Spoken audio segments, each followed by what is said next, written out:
Good morning, this is a response to a video by xmachineghostsx. Hello there, your video on vegetarianism, anti-natalism and ethics.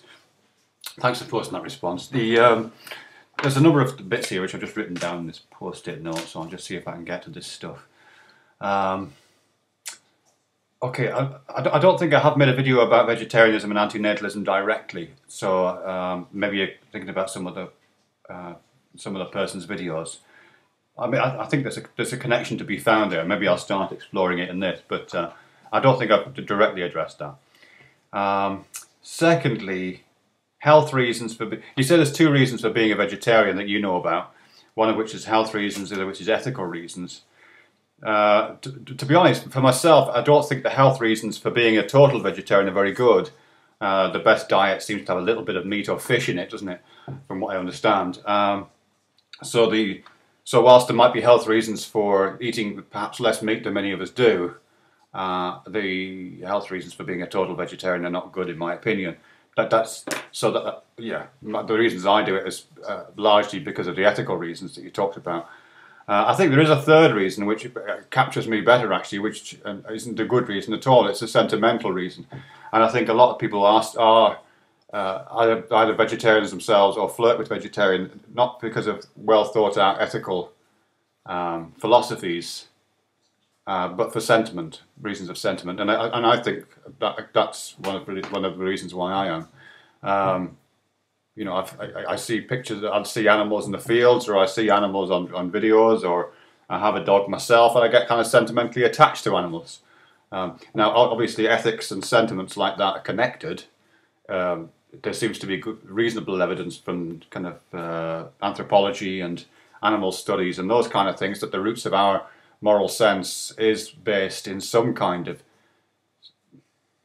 emotional attachment to one another as human beings, and that emotional attachment becoming a kind of circle of care which you put around other human beings, and empathy and altruism which you feel for others, and then that extends out, or we can push that out to other creatures which share a central nervous system with us and that kind of thing.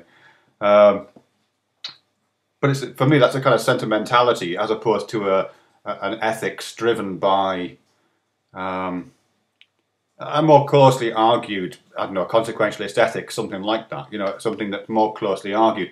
I was watching a video the other day on Big Think about psychopaths, the psychopath test. It wasn't a great video, although the guy who made the video, I can't remember his name now, he's got a reasonable reputation in working with these particular disorders and philosophizing about these disorders of psychopathy.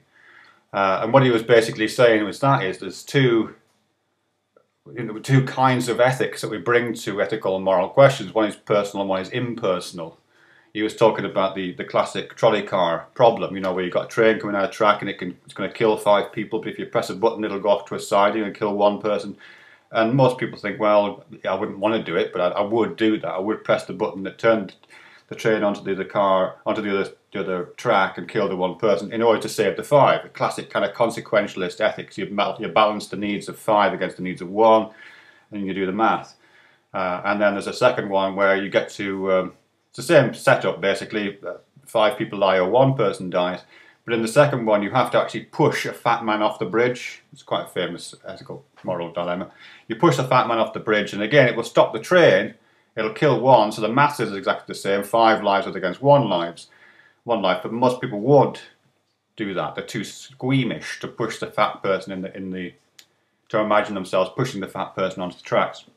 But apparently, from what this guy was saying, if you have psychopathy, if you're a bit of a psychopath, you would do that. Now, I don't know how valid that is, but what it does bring out for me is that difference between a personal ethic and an impersonal ethic, as he puts it, or as I'm kind of thinking of it, as a kind of carefully argued ethical position as opposed to a sentimental position, and which in that particular case brings out different results. Most of the time it doesn't. A carefully argued position about the nervous system of animals being very similar to our own, therefore their suffering is very similar to our own, therefore we probably shouldn't kill them. The results of that are very similar to the results of a kind of much more personal kind of relationship to animals, a sentimental relationship to animals. These animals are kind of cute, they're a bit like me, they do things which make me feel sorry for them, therefore I don't want to kill them. You know, the results of an impersonal or a personal engagement and an ethics based on that are very similar, but I think they are different. And certainly my vegetarianism is imperfect, you know, and all, you know, and I'm not trying to take any moral high ground at all here, you know, really not, because I know I recognise that it's also heavily saturated with sentimentality, and I don't think there's anything wrong with sentimentality personally, as long as it's not ridiculous, and that's something we decide for ourselves. Anyway, that's that really. What I've forgot here. Pro-natalist. You say I'm a pro-natalist. I'm not a pro-natalist. I did make a video saying why I am not an anti-natalist.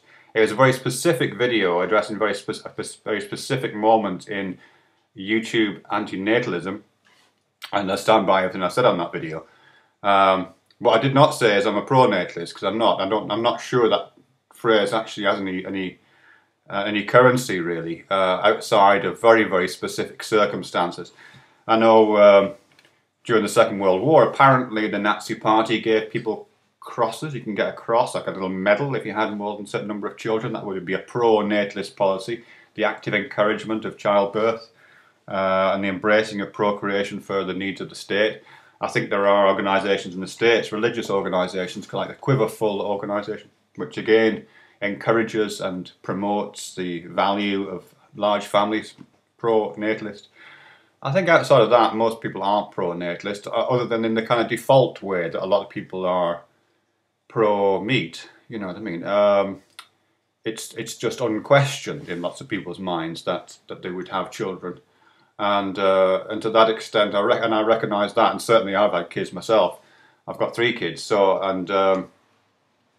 the first one of those, I have to say, much as I enjoyed the experience, it was exactly that kind of default, going with the flow. The second, my more recent family excursion, it was very carefully thought out. And took a lot of work actually. But there you go.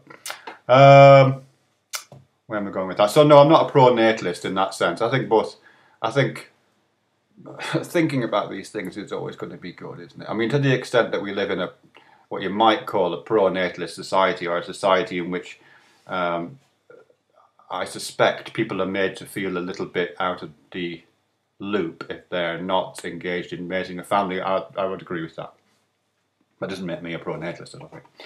You also say am I human-centrist. I think I am human-centrist.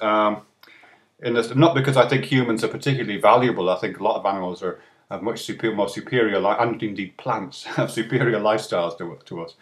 But I'm a human-centrist because I'm a human, and and again, it's a sentimental reason. But I don't think we can ignore sentiment. You know, if I'm on a desert island, and actually even if I'm not on a desert island, if I'm just walking down the street and there's a human being and a dog about to get run over by a truck, I'll pull the human being out of the way.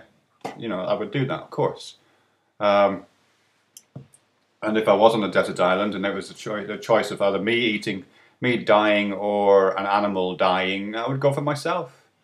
And if it was another human, I would find a way to help the other human survive rather than the animal. So yeah, I'm pro-humanist, not because I think, or human-centrist, I beg your pardon, not because I think humans are superior, but just because I recognise that the inherent allegiance of human beings to one another, whether we like it or not, really. And to a certain extent, even something like vegetarianism is an attempt to try to bypass that, isn't it? To recognise the bias that we all have, the DNA bias to our own genome, and to the extent that we can bypass it by granting a franchise to other animals, I think that's fine, or whatever, you know. You talk about a little bit about antinatalism here, and I will have to think about the connection between antinatalism and vegetarianism, because I think there are connections in an ethical sense. They're both driven by similar ethical principles, I suspect. But I would say that I am an antinatalist in one respect, and that is in respect to animals on farms. We do obviously raise animals specifically for slaughter, specifically for consumption. And that seems like just naked exploitation to me. You know, even if the animals have a good life, and people often say, "Oh, it's terrible the life of animals on farms," but the life of animals on lots of farms, and even in some factory farming conditions, the better factory farming conditions, isn't that bad. Even it's in many ways, it's the life of an animal in a factory farm is comparable to the life of an animal in nature. In many ways, less painful. If pain and suffering is the measure of all these things, they'll experience less of that under factory farm conditions than they would in this kind of romantic nature that we often mythologize. But I would say, even notwithstanding that pleasant life that they have between being artificially inseminated into being and then slaughtered out of being, even if that life is great, I don't think I have a real problem with raising animals specifically for human exploitation and slaughter. Even though, of course, we've got hundreds and hundreds and hundreds of years of doing that. Yeah, so that's that really. I mean, it's for me. You talk about seeing cows in the fields. That's the moment when it comes alive for me. Really, I like cows. I like pigs and farm animals. But you know, watching cows walk in the field, I know it probably doesn't make any sense, but they are so obviously a human construct. Cows, you know, they couldn't survive 2 seconds in the wild. Can you imagine like releasing cows into the wild? You know, I mean, they're distorted oddities. You know what I mean? They've been bred and bred and bred, but under human conditions for such a long time that they're just basically walking slabs of meat and with huge, you know, udders which are completely out of proportion to their bodies, and yeah, they're very odd things, cows now, and very different to how their distant ancestors were in the wild. So that's that really. So yeah, to the extent that antinatalism and vegetarianism are overlapping in my mind right now, it's at that level. I'm an antinatalist with regards to raising animals, particularly for food. Yeah, okay, that'll do for now. Bloody hell, 12 minutes. Okay, thanks very much for that, and I'll think more on what you've said. Thanks.